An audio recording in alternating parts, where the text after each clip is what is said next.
Hello friends, welcome to my YouTube channel Prasad Gunagandi. In this video, I am going to discuss about recently released RRB PO's notification and going to solve you last year preliminary examination question paper. Okay, before going through the video, I will explain you the exam pattern of this exam. See, in recently released notification, we have 4624 vacancies for staff assistant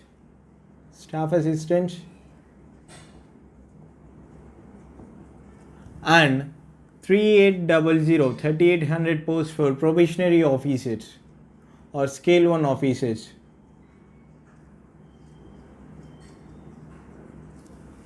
Okay, the pattern of the exam will be of 80 questions. It consists of 80 questions and a composite time of 45 minutes. There will be a composite time. There is no sectional timing. We need not worry about the sectional timing. So there will be composite timing of 45 minutes. 45 minutes. So 80 questions and 45 minutes. In this exam, we have only two sections. There is no English section. So the only two sections, those are quantitative part and reasoning part. Okay, in quantitative part we have 40 questions and in reasoning part we have 40 questions. Okay, the preliminary exam will be of moderate to easy level, so we need not worry about the level of questions. So the questions will be of easy to moderate level. Okay, in quantitative part, generally they will be asking about 10 to 15 questions. See, 10 to 15 questions are based on only data interpretation, DIs. Okay, 10 to 15 questions are based on only data interpretation. See, in this data interpretation, they may ask you in pie chart way or tabular column. They might give you tabular column or missing DI or graph model. Okay, those type of models will be asked in DIs, and there will be 10 to 15 questions on simplifications. Okay, simplifications. In probationary officers we can expect 10 questions, and in staff assistant or multipurpose we can expect 15 questions on simplifications. So this is very much important. It is because we can score in this part. Okay, it is very much easier. And third part will be quadratic equations. Quadratic equations will be 5 questions. Okay, 5 questions on quadratic equations.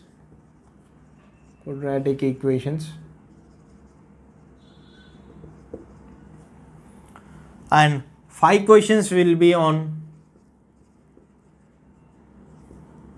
number series. Okay, number series. It might be missing number series or finding the series. Okay, and the fifth part they might ask you is data sufficiency. Okay, they may ask you 3 to 5 questions on data sufficiency. Data sufficiency is nothing but they will give you one question and they will be giving you some statements, 2 to 3 statements below the question, and they might ask you how can we obtain the answer. By using only the statement 1 can we obtain the answer, or by using all the 3 statements we can obtain the answer. Such type of questions will be in data sufficiency. So they might also ask these type of questions. Okay, generally these will be asked, and there will be 10 questions miscellaneous questions. Okay, miscellaneous questions. If time permits, we have to go this part because there will be each question will be of each topic. So these 10 questions will be a little bit tougher in probationary officers, scale 1 officers. Okay, and coming to the reasoning part,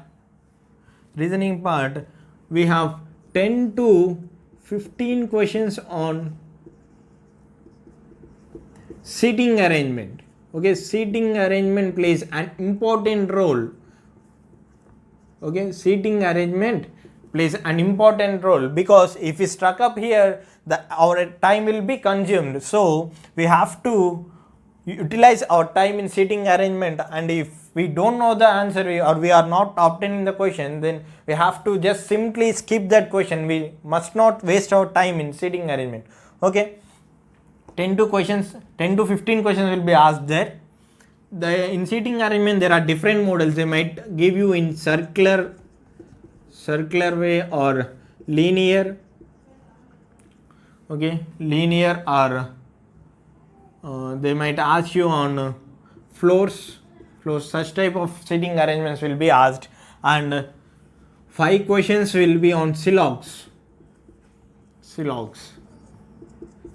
Here we can save our times because silogs will be of easier part. So here it is a score gainer and we can reduce our time. Okay, and they might ask you 3 to 5 questions on directions.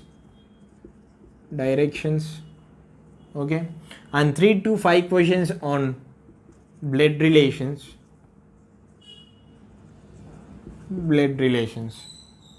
Okay, and they might ask you 5 questions on coding and decoding. 5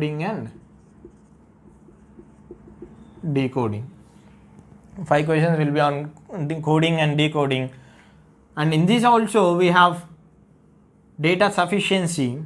So they might ask you 3 to 5 questions on data sufficiency.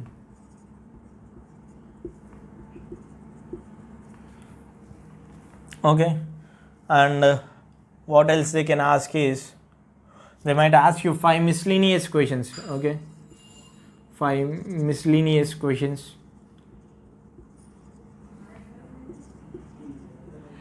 And order and ranking questions will be asked. There will be 3 to 5 questions on order and rankings. Okay, this is the reasoning part section. So if we prepare in a basic way, we have to prepare a basic way. It is sufficient for RRB PO or staff assistants preliminary exams. Okay, now I am going to discuss 2019-20 question paper on RRB PO preliminary question paper. In that they asked, in reasoning part they asked 4 inequalities, 22 questions on seating arrangements, 4 questions on silogs, and 5 questions on coding and decoding, and 2 questions on blood relations, and 3 questions miscellaneous questions. Okay, so now I am going to discuss all those for you. And in quant they asked 6 number series questions, 6 questions on quadratic equations, and 8 questions on DI, 14 miscellaneous questions, and 6 approximations. Okay, so first of all I am discussing the reasoning part. Okay, the first question is based on inequalities. What the statements they given is A less than N, N less than D, and D greater than R, and E greater than D and D is lesser than W. The conclusions are, first conclusion is W greater than A, and second conclusion is A is equals to W. See, by seeing the statement we can directly say that statement 2 does not follow because there is no equality symbol in the statement. So we have to eliminate the second conclusion. In the first conclusion, W is greater than A. So now we have to clearly, when we clearly observe the given statement, the relation between W and A. See, we have to see the common variable between W and A. See, by observing we get D is the common variable between W and A. So I am taking D as common value between A and W. Now I will write the relation between A and D and W so that I can conclude my answer. See, here A is lesser than D, so I am writing A is lesser than D, and D is lesser than W, so D is lesser than W. Obviously, we can clearly say that A is lesser than W. So our conclusion 1 is right. So only conclusion 1 follows. So the option is, see, the options are if either conclusion 1 or 2 follows, if neither conclusion 1 nor 2 follows, if only conclusion 2 follows, if both conclusion 1 and 2 follow, or if only conclusion 1 follow. So our answer is E, if only conclusion 1 follow. The second question is P lesser than O lesser than L lesser than E equals to S, and S is greater than A. That is our statement, and the conclusions are A is lesser than O and S is greater than P. So, see, by directly observing the statement, we can directly say that 1 does not follow, because see O is only greater than P. It is not greater than any other. It is only greater than P and lesser than all the remaining. So here there is no chance of O greater than A. So I am directly eliminating my conclusion 1. And coming to the conclusion 2, S is greater than P. See, if we observe here, there is no greater than symbol in between P and S. See, P is lesser than O, lesser than L, lesser than E, and E is equals to S. So obviously P is lesser than S. So directly I can say that P is lesser than S. So conclusion 2 is my answer. So only conclusion 2 follows. So C is my answer. Third question is, the given statement is M lesser than O lesser than B greater than I is equals to L, and L is greater than E. Okay, the given conclusions are B is lesser than E, and the second conclusion is L is greater than M. See, if we clearly observe the given statement, there is no lesser symbol facing B. See, here there is no lesser symbol facing B, so obviously B is the greater value in the given statement.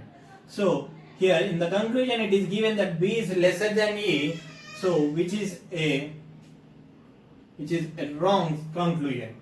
Directly by seeing the statement we can say that, because B is the greater value in the given statement and in conclusion it is given that B is lesser than E, so directly we can eliminate the first conclusion. And coming to the second conclusion, what they have given is L is greater than M. See, there are 4 relations between L and M. See, lesser, and greater and equals to. So, see, if we observe the relation between M and L, in between the relation in between M and L is there are greater and lesser.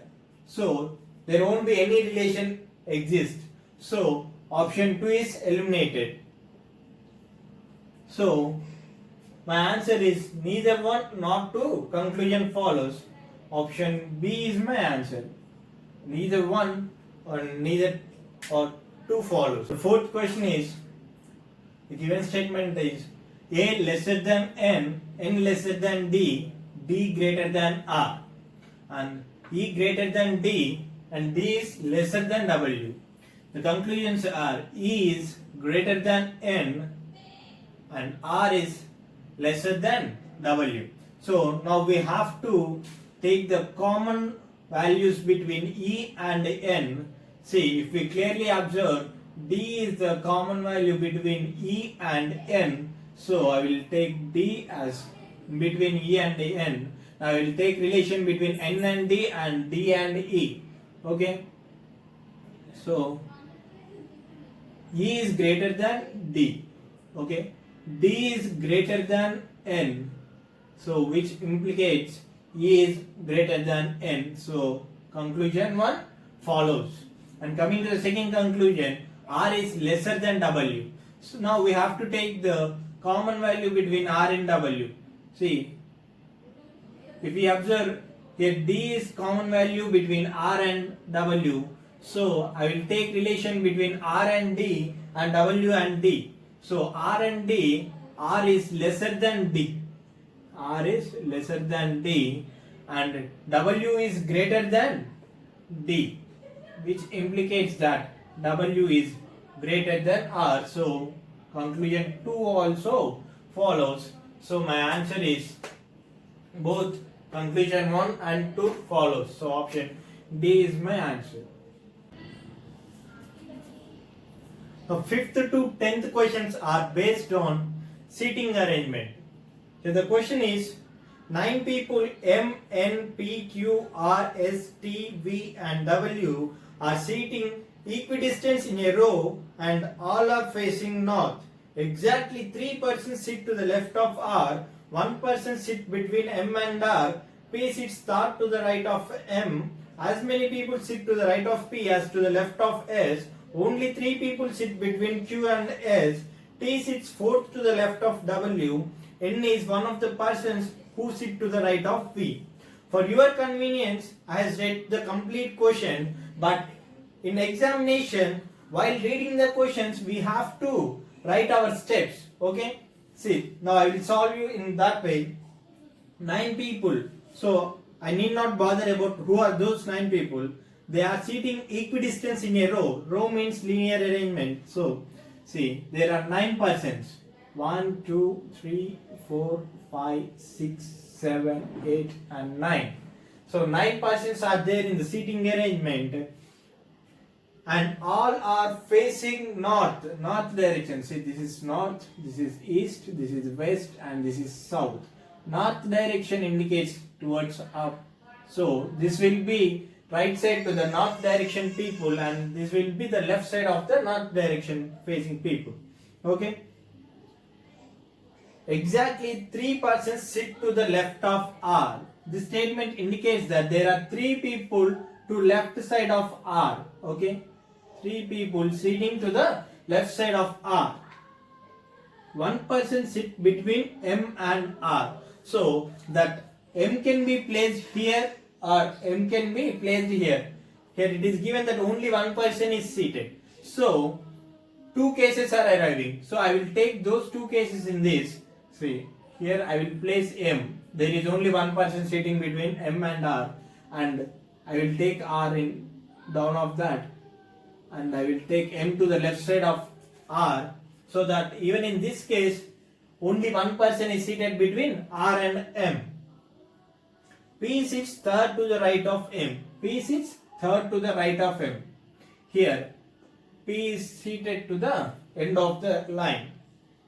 Here P sits third to the right of M indicates here to the P to the right side of R. Okay. As many people sit to the right of P as to the left of S. See, as many people means the number of persons sitting to the right of P is equals to the number of people sitting to the left of S. Here there are no place to make any other person to sit. So there is no person sitting to the right of P. So there is no person, there should not be any person to the left of S. So I am placing S to this left end. And in this case, where I should place is, see, 1, 2, 3, 4. 4 people are sitting to the right side of P. So only 4 people should be seated to the left of S. So here, if I count 1, 2, 3, 4, 4 persons to the left of S, I have to place S in the place of P, which is not there. So there is no other place to S to seated.